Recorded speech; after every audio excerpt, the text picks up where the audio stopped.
Aether and Iron is this fantabulous mix of retro-futuristic aesthetics of a world where anti-gravitational tech has lifted even the tallest buildings to the skies.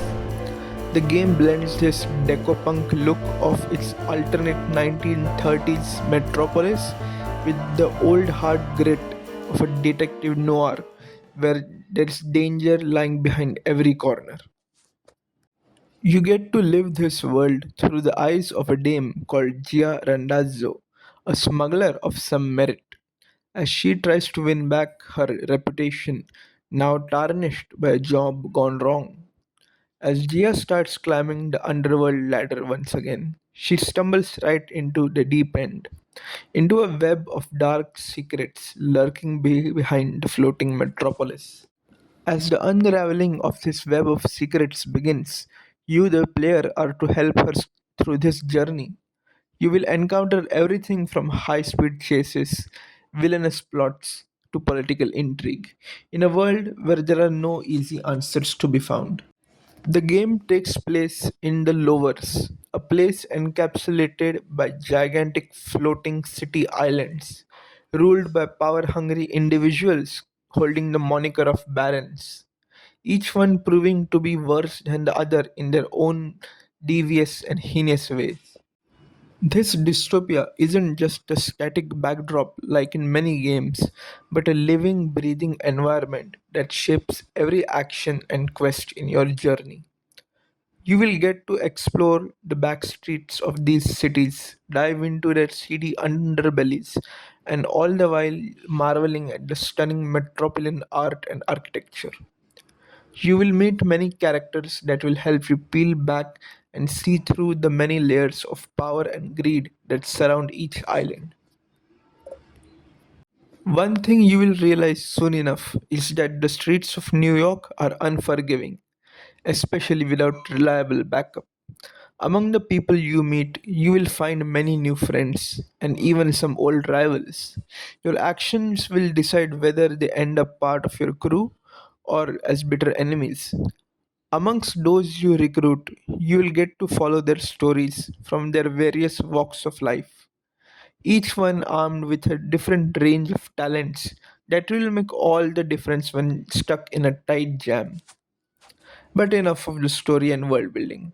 Time to get to the gameplay. Aether and Iron revolves entirely around vehicular combat. And just what is a good smuggler without a good getaway car? You can assemble a wide range of Aether powered vehicles, from sleek sedans to giant trucks, each providing new tactical options to try out on the road. The combat is always flowing in the forward direction, which brings upon its own unique constraints and set of challenges. It is an interesting twist on strategic turn based combat. The vehicles are also completely customizable. You can tinker your rides to suit your playstyle. Do you prefer moving hard and fast, relying on speed for quick getaways? Or you might prefer to slap on some steel plates and bust out your grenade launcher. When it comes to atmosphere and music, the game really starts to cook. The art and vibe of the giant cityscapes evoke pure awe, while the classical jazzy Noir score provides a perfect cushion to settle into. Without needing to show every little detail explicitly, our protagonist, in true Noir fashion, paints picturesque scenes through words alone that truly come alive in the mind's eye. My shoe gives the glass floor a wary tap as I scan the room. I ignore the booze hound glued to the table and turn to the stern-faced bartender.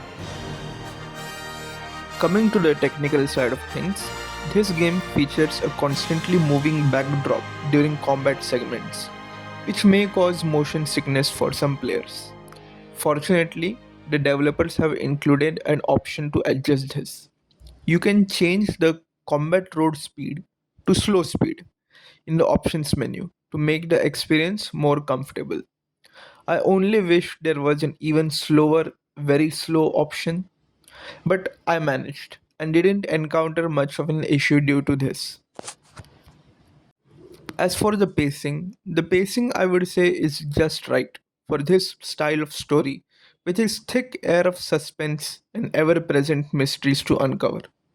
But it can still feel slow for action seekers. For people new to the genre who might be a bit intimidated by reading through the entire game, the game offers full voice acting for all the writing and dialogue, delivered with excellent cadence and flow. Now for the negatives and issues I have come across. Some of the quests end a tad bit abruptly, with not enough spacing given between the events or just due to a lack of details provided. This leaves you with a feeling of bewilderment, as near impossible events end up getting accomplished a bit with too much brevity.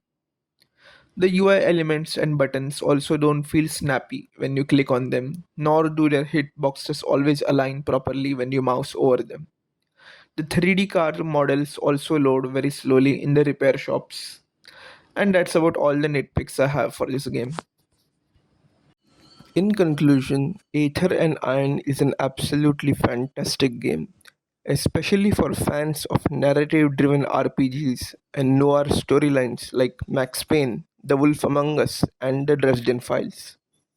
With a writing team that includes veterans from games such as Far Cry, Mass Effect, and Sovereign Syndicate, the game crafts a world so vivid and cohesive it almost feels like it exists beyond the screen.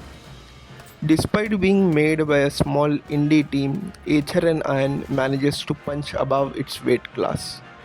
If you can forgive some occasional technical and narrative jank, you'll find a surprisingly long and meaty experience that is both suspenseful and thrilling. For fans seeking similar games, check out Disco Elysium, Bioshock, and Sovereign Syndicate. For more advanced recommendations, check out my video on the top 25 CRPGs. You'll find many similar games there. Before you guys leave, like, subscribe, and hit that bell icon for more videos such as this. It really helps out the channel a lot. Do let me know your thoughts on the video in the comments down below, as well as what are your favorite games of all time. See you guys in the next video. Bye.